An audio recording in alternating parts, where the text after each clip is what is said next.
Hey Queens, and welcome to session 2. Oh my god, thank you so much for the feedback to the introduction video. It was really good to know that I was missed. And for those of you that are asking for Tendai, the old Tendai back, I'm sorry, Tendai is dead. She's not coming back anytime soon. She may pop up sometimes, but she's not gonna be a regular feature on this series. So guys, this week we are talking about self-awareness, but before we dive in, I just need to answer some questions that I got from the previous video, some of the questions that you emailed me. So one of the questions which kept coming up was, what does a life coach do that is different from a therapist? The major difference between therapy and life coaching is the focus of the work. Therapy focuses on your history to determine dysfunctional behavior pattern, while life coaching focuses on transforming bad habits into healthy behavior. So a therapist will create a treatment plan to manage health symptoms. A life coach will work with you to create goals and develop a plan to achieve the goals. So I would say to you, consider therapy if you want to heal or get help with mental health concern. Try life coaching if you need help getting unstuck or realizing your full potential. The thing is, most people will pay like a financial advisor or business advisor and not a life coach. What you guys need to understand is, if you're not focused and do not believe on yourself, all your money, your efforts will go to waste. You need someone to be accountable to. That is what life coaching is all about. The reason why most of us fail or never achieve our dreams is because we have no one to answer to. The reason why we go to work every day and don't miss work is because you have a manager who is looking at what you're doing and holding you accountable for it. So you can't just say, I don't feel like going to work today. But when you're working on your personal goals, you have no one to answer to. So it's really easy for you to set them aside and to ignore it. You need someone to be accountable to. If it wasn't for my personal life coach, Emmanuel, I do not think I would have able to achieve most of the stuff that I've achieved, because we had set up a plan when I was writing a book, and each week I had to report to him, and I pushed myself even on the days that I felt like Netflix and chilling or just sleeping. I knew that he's gonna be asking me to go ahead and give him a feedback of what we planned. So I currently offer introductory sessions, and you can book them via lifecoachtendai.com, and these are free, by the way, because I know some of you are stingy. Another question I got was, do I coach people in Africa? Yes. I do have a couple of clients in Africa.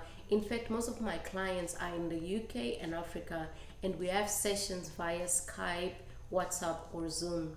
So you can go ahead and book a session if you need to. So I hope I've answered all your questions. Anyway, today we are talking about the importance of self-awareness. I'll start with a quote by Aristotle. I don't know how to say his name, but he said, knowing yourself is the beginning of all wisdom. So I have a question for you guys. Have you ever gotten into your car, train, bus, to or from work, and was surprised when you get there? You know, when you get that feeling like, am I here already? I do this all the time.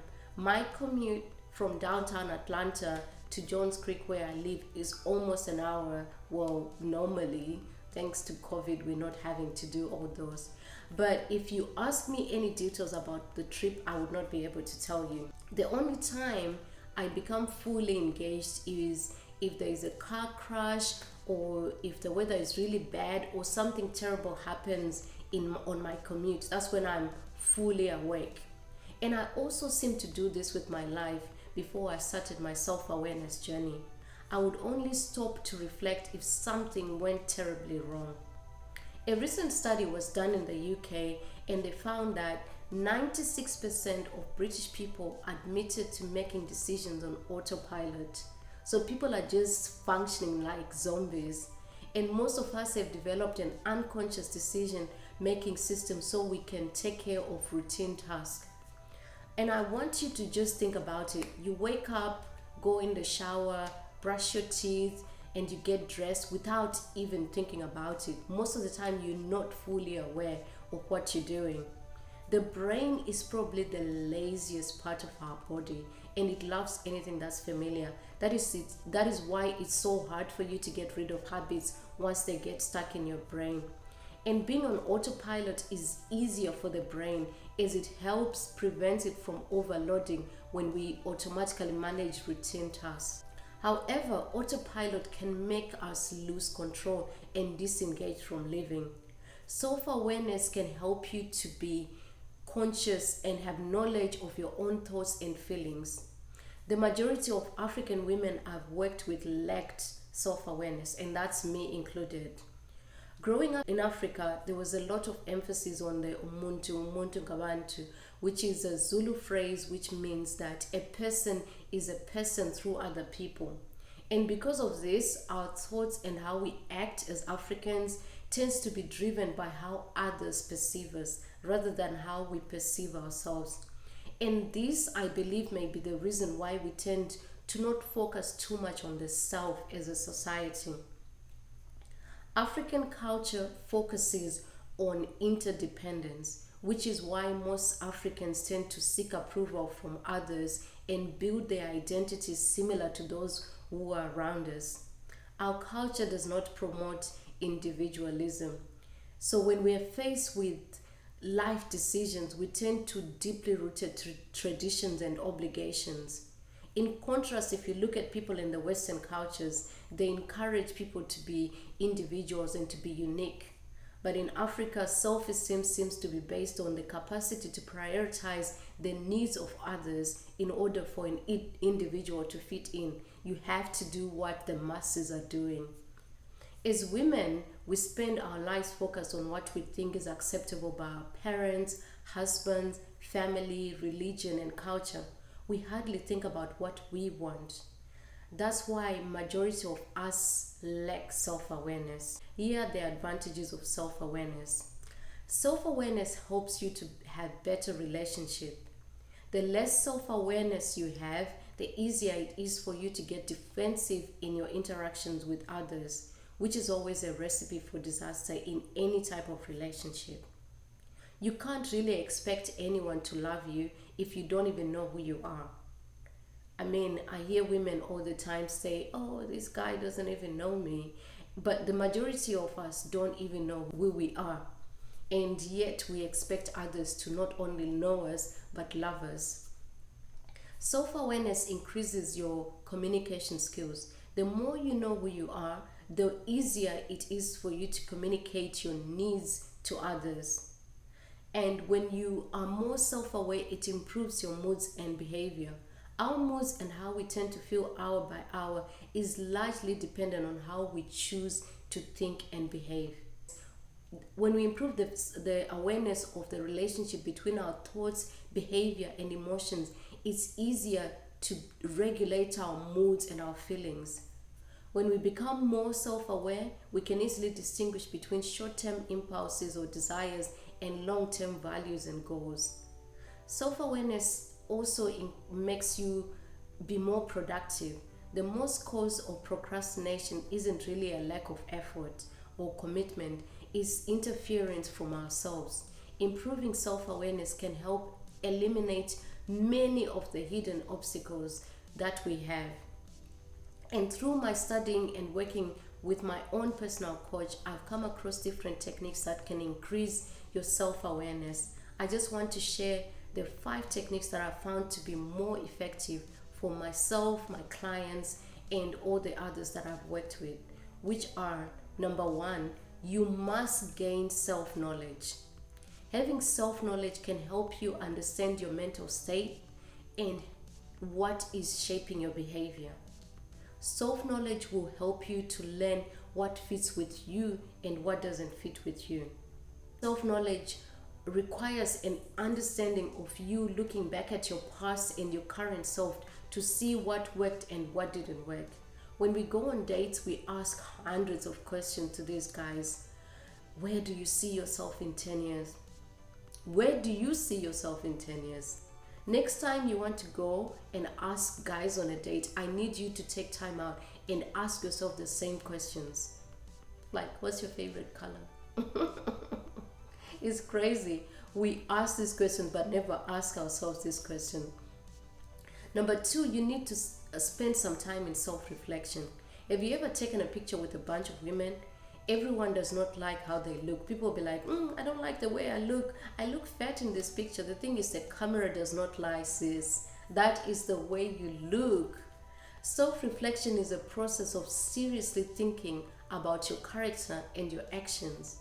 Self-reflection is like looking in a mirror and describing what you see in that mirror. Self-reflection involves you looking at yourself objectively and recognizing your bad behavior and toxic traits. Like I said, as women, we love to blame others, but it's not always others. Sometimes it's you. So when you spend some time reflecting on your mistakes and taking accountability where necessary and make changes, you will become more self-aware. My third tip for being self-aware is that you need to clarify your beliefs and values. Beliefs are basically assumptions that we make about the world, and our values stem from those beliefs. Our values are things that we think are important to us. A belief will develop into a value when the person's commitment to it grows and they see it as being important. Your values really guide your behavior, providing you with like a personal code of conduct. And as an adult, you need to sit down and set your own beliefs and values. Don't just take what was given to you by your parents. I'm gonna have a separate episode to talk about values because I think it's really important for your personal growth. So my fourth tip is you also need to know and get rid of your limiting beliefs. Your healthy beliefs really serve you well, but the unrealistic self-limiting beliefs can hold you back from reaching your full potential. A limiting belief is basically something you believe to be true that limits you in some way. And one of the main reasons why people feel stuck or unable to progress in life is because their life has moved forward, but their limiting beliefs are keeping them stuck in a past that no longer serves them. Most of our limiting beliefs really stem from something that someone said to you. Maybe an ex said you're ugly and you just believe that. Most of our limiting beliefs are hiding in the unconscious mind, and you will need to rewrite your limiting beliefs in order for you to get rid of them. Again, I'm going to be talking about this in future episodes because I think it's really, really important. And lastly, my final tip to you becoming more self-aware is to do a self-evaluation. To self-evaluate is to evaluate your actions, performances, behavior, and all. I know that, it's hard for us to look at ourselves honestly. I know you're awesome in so many ways, but trust me, no one is perfect. We all have bad habits, we all have bad traits that could be harmful to us and those around us. If you have bad habits and behavior, acknowledge it and try by all means to change it. Don't expect others to put up with your shit. Like, really? So those are my 5 tips. In the next episode, I'll talk more on how you can set your values and beliefs, as I believe this is really important. But in the meantime, I would like you to take an online personality test and satisfaction with life test. So personality tests help you understand what traits you have. Satisfaction with life tests helps you to assess your satisfaction with your life in general, whether you like the way you're living and all. Links to these tests are below in this YouTube video. If you're watching it on Instagram, you need to go on the YouTube and see the links. Please share your findings here or on my private Facebook group, The Art of Queening. In my book, The Art of Queening, I talk in depth about the importance of self-awareness and have self-coaching exercises to help you become more self-aware. Get a copy for yourself on Amazon or via my website, lifecoachtendai.com. Don't forget to subscribe and listen to the Art of Queening podcast, which is available on all major platforms. You can also book your free coaching session on lifecoachtendai.com. Please note that I have very limited free sessions, so please be patient. I really love you for listening. Until next time, keep on queening.